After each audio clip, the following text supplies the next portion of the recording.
President of the General Assembly. This is my last statement as president here. It's the fourth time. In my first speech, I announced that it was very likely that there would be conflicts in Ukraine and Gaza and in Palestine, and that I suggested that there be a peace conference, but those who don't have bombs or large budgets are not heeded here. Well, 4 years later, the horrific situation in Palestine did not lead me to think that almost the same thing could happen in the Colombian Caribbean area, where unarmed young people are being shot at with missiles in the open seas. And now we are in a different situation. Perhaps it's more global, a kind of Stone Age that has descended on all of humankind. Missiles against 17 unarmed young people in the Caribbean Sea, some of them Colombians. The persecution, imprisonment, and expulsion of millions of migrants, missiles that have killed some 70,000 people in Gaza, the lack of action on the climate crisis. All this is linked, and all this has the same cause.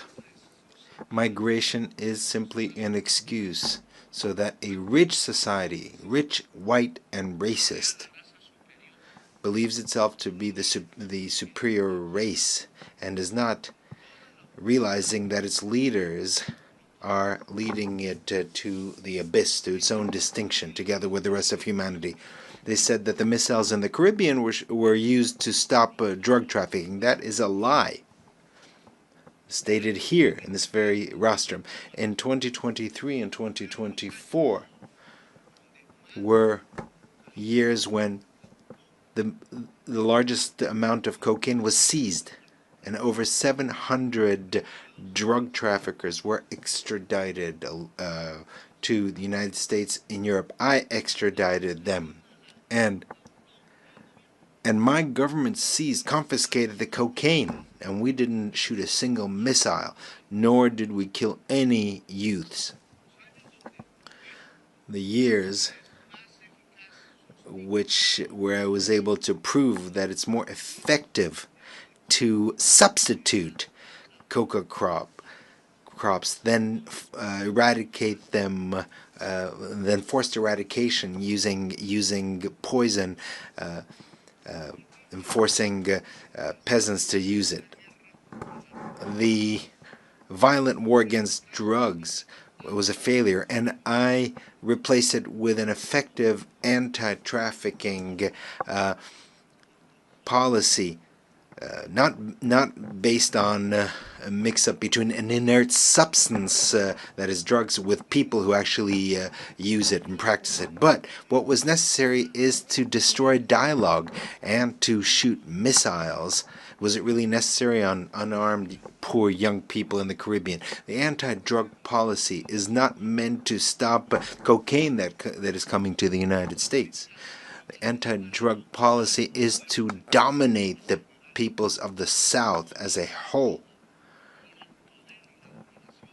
You shouldn't look at the drugs, you should look at who has the power and who dominates.